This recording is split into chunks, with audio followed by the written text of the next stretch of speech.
did an earlier video on child sexual abuse and its challenges. In this video, we'll go one step further. Right from the time we are conceived in our mother's womb to the time we are born into this world and we grow, we are going through various developmental stages.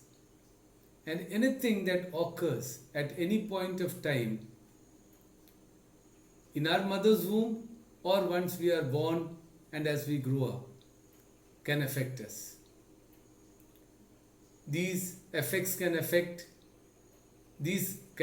our development socially, emotionally, and physically. This is especially true in the case of the development of the brain. Brain functions are determined by nature and nurture. If the right quantum and kind of food is not available, if the nutrients are not available, the brain is affected. Similarly, if there are traumatic events or physical injury to the brain can be affected. This reality has to be recognized. In recent years, neurologists, researchers, psychologists have come to recognize the impact of child sexual abuse on the development of the brain. I don't intend to go into a technical discussion as to what happens to the brain, but the brain is definitely affected. We need to realize that as a child nears adolescence, various key elements in the child's life are occurring and are changing. Gene expressions are occurring. And it is at this time when the child who has gone through abuse as an infant, whether it is sexual, emotional, physical, whatever form, it starts affecting the child's development into an adolescent and a young adult. A child who has been sexually abused is affected because the child is unaware of its implications at that point of time. But once the child's expression of sexuality becomes real to the child, as if it is imprinted in the mind of the child, the sexual experiences come back to him or her. That is why in a number of cases we hear of young adolescents who get into sexual problems, emotional problems, or even mental disorders because of the abuse that they have faced as infants or children. We need to recognize the relationship between the abuse and the development of the brain. Brain development is seriously affected by abuse. As I said earlier, it could be emotional, it could be sexual, it could be physical. And that development, as it is affected, can affect the forward movement of the young person.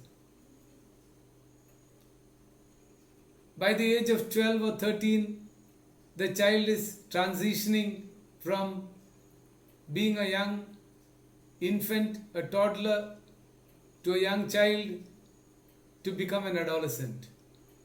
Sexual identities start becoming generated. But due to the abuse and due to the imprinting in the minds of the child is unable to orient itself to the new lifestyle.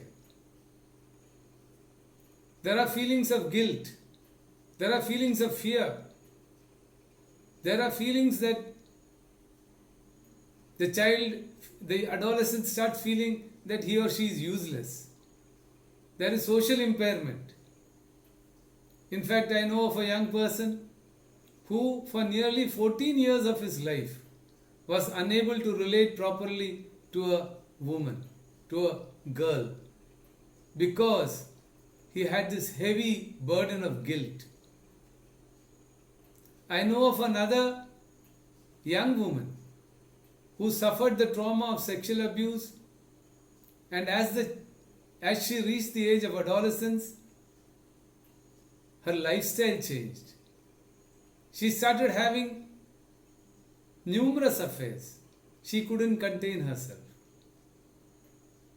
There are many cases that I can speak of. The trauma that people have gone through. The brain functions that should have been normal, should have been going from one phase to another, to prepare the child to face life in a wider world. All those functions are affected. The ability to think becomes affected. The adolescent becomes a disoriented person who's just running haywire, not knowing what to do. The balance of life has been affected. We need to recognize this. This is to inform you all that you are not at fault. Don't blame yourself for the abuse you've gone through. It may be sexual, it may be emotional, it may be physical. Don't blame yourself. But recognize this, that the abuse has affected you. And in recognizing this, that it has affected you, find out ways and means to deal with it. Not by self-blame, not by hurting yourself, but by trying to re-understand yourself. And remember, our brain is plastic enough to recover. We can recover. I know it because I have dealt with people who have recovered and made their lives meaningful. To come out of the trauma, to repattern the neural networks of your brain is possible. That is the reality. That is what research teaches us. And that is what science is all about. So don't remain in the gutter into which somebody has pushed you. Rather, come out of it. Look at the positivity of life that your brain can find by searching what and how the abuse affected you. Research it. Research yourself. Understand yourself. And I can tell you one more method. Go into a deep experience of prayer. Pray and ask God for release from the effects of abuse as it has affected your brain and your understanding of life. I can assure you, you will find freedom. This is not some kind of hodgepodge understanding I am passing on to you. This is the first-hand experience of a person who has seen it. And I am telling you, you can be healed. This is no healing ceremony I am giving you. I am giving you a guidance to find healing and find meaning. Research yourself. Understand yourself. Think beyond being a victim. Think beyond being an abused person. Think that your right to life has been affected but not diminished. You have a right to life. You can find it. Your brain is plastic enough to change. May God help you to find this change. God bless you.